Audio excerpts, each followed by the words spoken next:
So finally, after one of the most blue ball inducing cliffhangers that I have ever seen, Attack on Titan is back. And it is back with the coverage of one of my favorite arcs in manga, the return to Shiganshina. What makes this arc so great to me is not only the role this arc plays in the entire narrative of Attack on Titan, but also how Isayama portrays this importance. Nothing quite captures that almost palpable tension like Erwin's declaration at the end of the episode. And while it seems like Erwin always knows the exact words to say to get you ready for a battle that will seemingly define the fate of humanity, these words of his hold a greater meaning when taken into account with the dialogue at the complete other end of the episode. Because yes, this is a welcome home for the likes of Eren, Mikasa, and Armin. But the hope is that with the retaking of Walmaria, that humanity will once again finally start believing that they are free, that they deserve to live, and that their fates are their own and no one else's. The hope is to regain all which they've lost at the hands of the Titans. And that's not mentioning other characters who probably have their own personal reason for being here and hoping for the success of this mission. Going into the second half of this season, I was quite interested in seeing how this first episode was going to be handled in terms of an adaptation and how faithful it would stay to its source material. Especially because if I do recall correctly, the first couple of episodes from season 3 in some way or another did deviate from the manga, though I do believe that said changes were mostly all supervised by Isayama himself, seeing as how he was unhappy with the way he handled certain aspect of his story throughout the Uprising arc. And by the way, this isn't to say by any means that a faithful adaptation equals a good one. I was a fan of some of those changes, just like I wasn't a fan of others. Though with that being said, the more the season progressed and the closer and closer we got to episode 49, the less these changes occurred.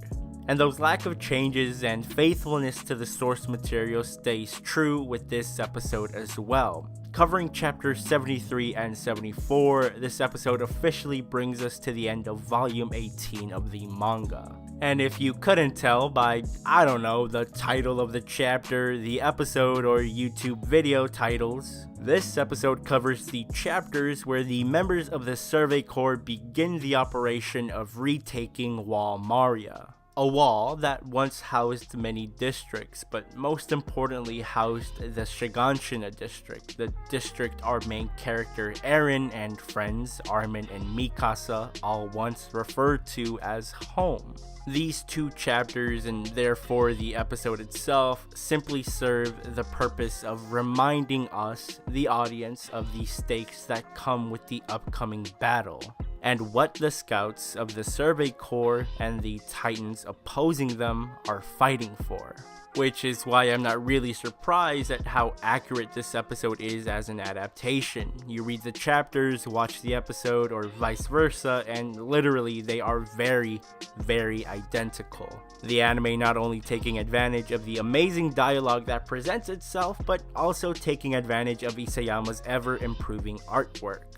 And of course, when it comes to actually bringing the movements of the ODM gear to life, well, the staff animators have proven over and over again that they are more than capable. The episode, though, is a bit more difficult to talk about story-wise, as when it comes to our characters, it's very difficult to simply focus on one. Because as I mentioned previously, yes, the survival of humanity is in the minds of everyone in the Survey Corps, but is it at the forefront? Eren, for example, all he can think about is saving humanity, though again he's more concerned with himself, whether he'll meet the expectations nobody but himself has for him. And take note that this is after Eren had that beautiful talk with Mikasa and Armin. Eren at this point more than anybody knows that there's nothing, absolutely nothing that he can do on his own, but I won't blame him for getting some of the pre-game jitters. On the other hand though, we have Erwin, cool, calm, and collected as always, and is definitely thinking about humanity's survival, though we are aware of his more selfish desires and how much value he places on them. But there was one character that seemed really level-headed despite having some jitters of his own, and that's Armin. Armin might not have the flashy ability of turning into a titan or know the exact words to say in any given situation, but he's a great mind and an even better tactician. Armin showed that he's capable of commanding a small group, and he's even willing to gamble on one of his hunches, much like Erwin.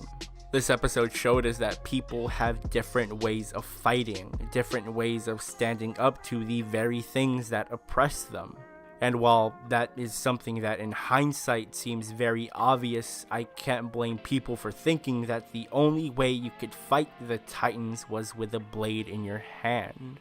But the lack of truth that that statement has is the reason why Erwin is still pivotal to this operation despite only having one arm. And why despite being frightened to his core to the point where he's shaking, Armin can still look forward to finally seeing that salt-filled sea.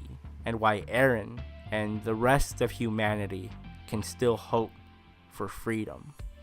But hey, these are my thoughts and I'm curious to read yours. If you're an anime only, let me know how you felt about this episode. What was your first impression on this episode and what are you expecting from this battle between humanity and Titans? And if you're a manga reader, let me know how you felt which studio adapted this episode and what parts did you think they could have done better with, if any.